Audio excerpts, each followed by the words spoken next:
Ladies and gentlemen, you are watching the English news Binh Phuoc radio, television stations, and newspaper.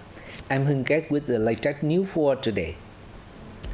Binh Phuoc developing swiftlet farming. Binh Phuoc urbanization rate to stand at 40.56% by year's end.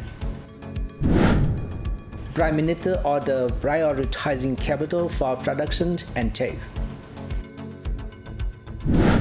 Vietnam aquatic product exporter hope for recovery. Ladies and gentlemen, Binh Phuoc has been blessed by nature with a moderate climate and has a large area of agricultural land with many food sources such as flower, fruits, and insects, making it a favorable environment for swiftlet to grow and provide much sought after birds' nests.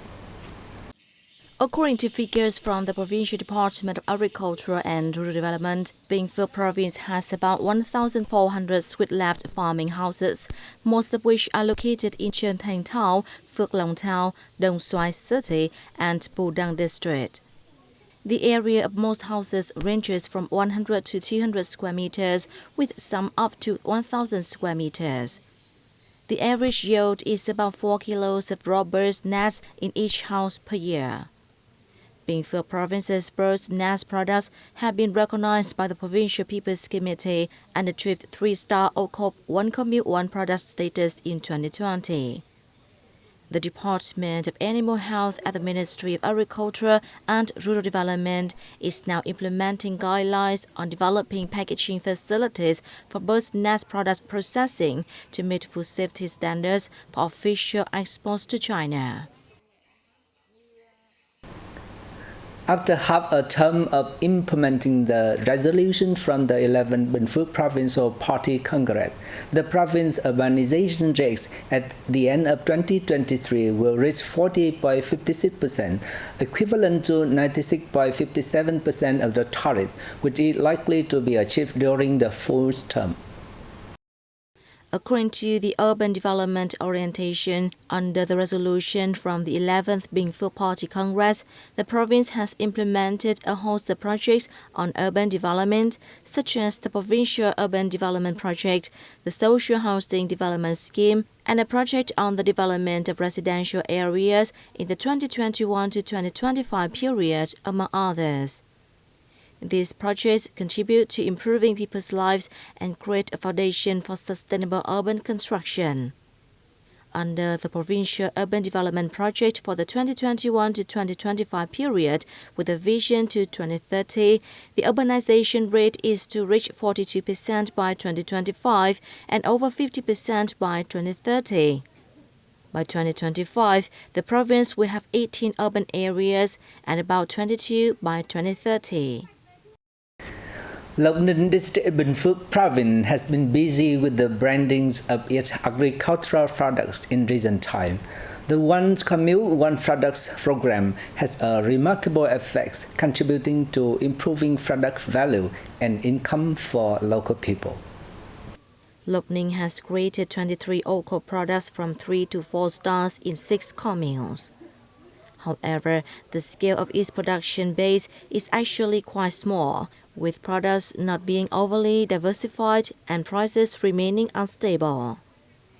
Many production bases have not actively registered to participate in the development of OCOP products, and after products have achieved OCOP status, many are unwilling to expand production.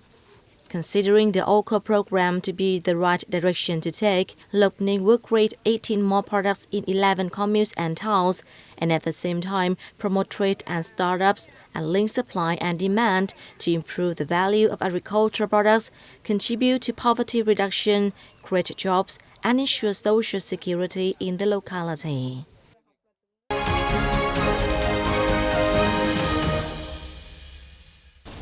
Ladies and gentlemen, Prime Minister Phạm Minh Chính has ordered prioritizing capital for production and tax to fuel growth in tandem with stabilizing macroeconomies, controlling inflations and government and public debt, while ensuring major balances of the economies. A teleconference was held on July 15th to review the activities of the State Bank of Vietnam in the first half and launch its tasks for the remainder of this year. In the first half, the bank has carried out the monetary policy in a timely, flexible, and effective manner, contributing to controlling inflation and stabilizing macroeconomy. However, there were still issues that need to be addressed in the time ahead, including rather high lending interest rates and risks from bad debts, among others. Speaking at the conference, Prime Minister Chính ordered prioritizing capital for production and trade to fuel growth in tandem with stabilizing macroeconomy, controlling inflation and government and public debts while ensuring major balances of the economy. Capital should be geared toward priority areas and growth-driving forces, while low interest rates must be cut to facilitate citizens and businesses access to credit, he added. More news is coming next. Take a look.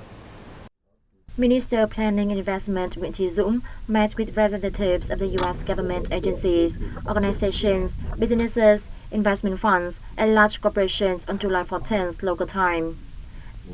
The meeting aimed to promote cooperation in innovation and technology, research, exchange experiences, and attract resources to build an international financial center and promote and attract investment to high-tech projects in Vietnam.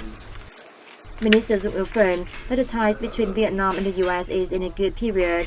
It is an important foundation for promoting economic, investment, and trade collaboration, he added. The same day, Minister of Planning and Investment Chúng led a Vietnamese delegation to attend a UN high-level political forum on sustainable development in New York. In his speech, Minister Chúng stressed that the entire political system and society of Vietnam have made efforts to implement the Sustainable Development Goals with the core principle of leaving no one behind. The official took the occasion to highlight Vietnam's commitment to continue playing its role as a responsible member of the international community. Despite a downward change in aquatic product exports in the first half of 2023, the lower pace of month-on-month declines is giving hope for a recovery in the remaining months of the year. The export value of aquatic products hit nearly $4.2 billion in the first half of 2023, down over 27% year-on-year.